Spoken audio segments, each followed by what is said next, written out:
This video is for class 8 subject science chapter 2 microorganism foe and friend. Disease like dysentery and malaria are caused by protozoans, whereas typhoid and tuberculosis TB are bacterial disease. देखो यहाँ पर disease का भी classification दिया गया है कि हमको पता है जैसे सर्दी होता है तो उसके लिए कौन जिम्मेदार होता है, हमारे मतलब जो वायरस होता है वो। वैसे ही कुछ ऐसे डिजीज़ होते हैं जिसके लिए कुछ प्रोटोजोअन्स क्या होते हैं, जिम्मेदार होते हैं, और कुछ क्या होते हैं, बैक्टीरिया जो होते हैं उसके लिए ज़िम्मेदार होते हैं।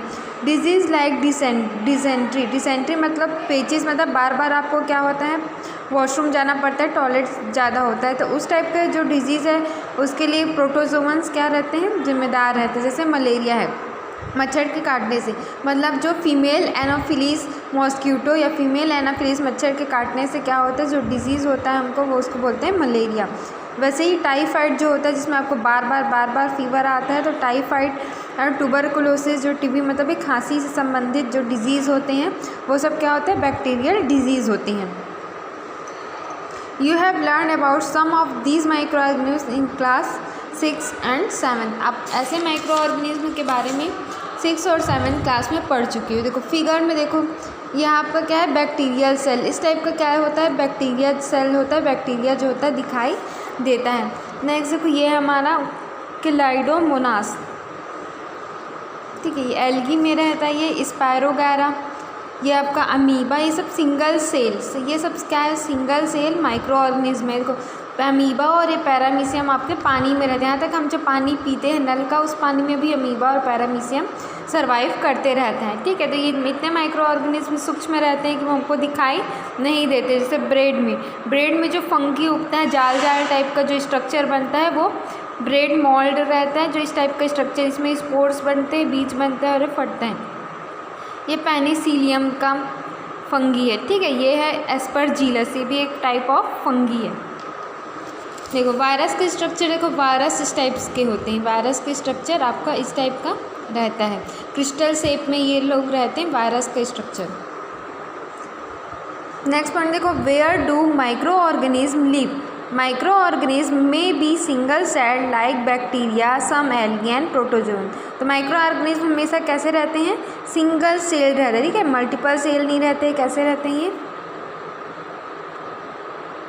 सिंगल सेल रहते हैं, ठीक है। Some algae and protozoan are multicellular. तो एल्गी और प्रोटोजोवंस कैसे रहते हैं, मल्टी सेल्यूलर रहते हैं। सच एस में algae and fungi they live in all type of environment. तो एल्गी और जो फंगी होता है वो एक्सट्रीम कोल्ड, मतलब ये लोग बर्फ़ में भी सर्वाइव कर सकते हो, एकदम हॉट वाले सीज़न में भी एल्गी और फंगी सर्वाइव कर पाते हैं। बट कुछ बैक्टीरिया जो रहते हैं वो क्या होते हैं, 80 डिग्री सेल्सियस 100 डिग्री सेल्सियस पर सर्वाइव नहीं करते हैं। जैसे कि जब हमको फीवर रहता है तो घर पे बोला जाता है कि बॉइल्ड वाटर पियो, तो उबला पानी पीने से हमको क्या बेनिफिट होता है, क्या फ़ायदा मिलता है कि उस बॉइल्ड वाटर में जो बैक्टीरिया है, बैड बैक्टीरिया है, वो क्या होते हैं, उसको 100 डिग्री सेल्सियस पर बॉईल करने पर बैड बैक्टीरिया ख़त्म हो जाते हैं। मतलब कि कुछ बैक्टीरिया जो है, हाईएस्ट बैक्टीरिया जो होता है वो 80 डिग्री सेल्सियस तक ही क्या करता है, सर्वाइव करता है। और जब हम पानी को उबालते हैं तो वो 100 डिग्री रहता है, तो वो बैक्टीरिया वहाँ पर मर जाते हैं। कुछ बैक्टीरिया जो होते हैं एक्सट्रीम कोल्ड पे भी सर्वाइव कर जाते हैं, -0 डिग्री सेल्सियस पर, लेकिन बहुत कम। जैसे कि फ्रिज में आप बहुत सारी चीज़ें क्यों रखते हैं, सामान क्यों रखते हैं हम खाने पीने का, क्योंकि बहुत ज़्यादा ठंडी जगह में भी बैक्टीरियल ग्रोथ कम होता है। हम सब्जी वगैरह बचा हुआ सब्जी फ्रिज पर डाल देते हैं, इसीलिए डालते हैं क्योंकि उसमें बैक्टीरियल ग्रोथ कम हो और वो सब्जी एक या दूसरे दिन या तीसरे दिन या 2 दिन से ज़्यादा तो ख़राब हो जाता है, 2 दिन तक खाने के काम आ सके। माइक्रो ऑर्गेनिज्म एंड अस। देखो माइक्रो ऑर्गेनिज्म और हमारे साथ कैसा माइक्रो ऑर्गेनिज्म और हमारा क्या है रिलेशनशिप है वो देखते हैं। Microorganism play an important role in our lifes. Some of them are beneficial in many ways whereas some others are harmful causes disease.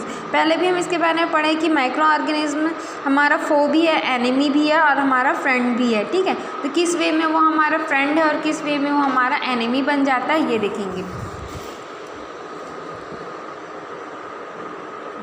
Friendly microorganism are used for various purpose. They are used in preparation of curd, bread and cake. देखो mainly चीज़ें आप लोग जानते हो, दही और bread और cake जो हम खाने के लिए यूज़ करते हैं वो बिना हमारे ईस्ट के फॉर्मेशन के नहीं बनता है, मतलब वो माइक्रो ऑर्गेनिज्म के कारण ही बनता है।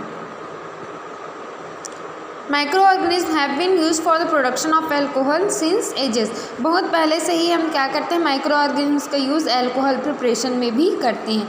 एल्कोहल मीन्स समझ जाओ, कुछ एल्कोहल मीन्स जैसे शराब वगैरह, वाइन वगैरह बनाने में भी ऐसे माइक्रो ऑर्गेनिज्म का यूज़ होता है।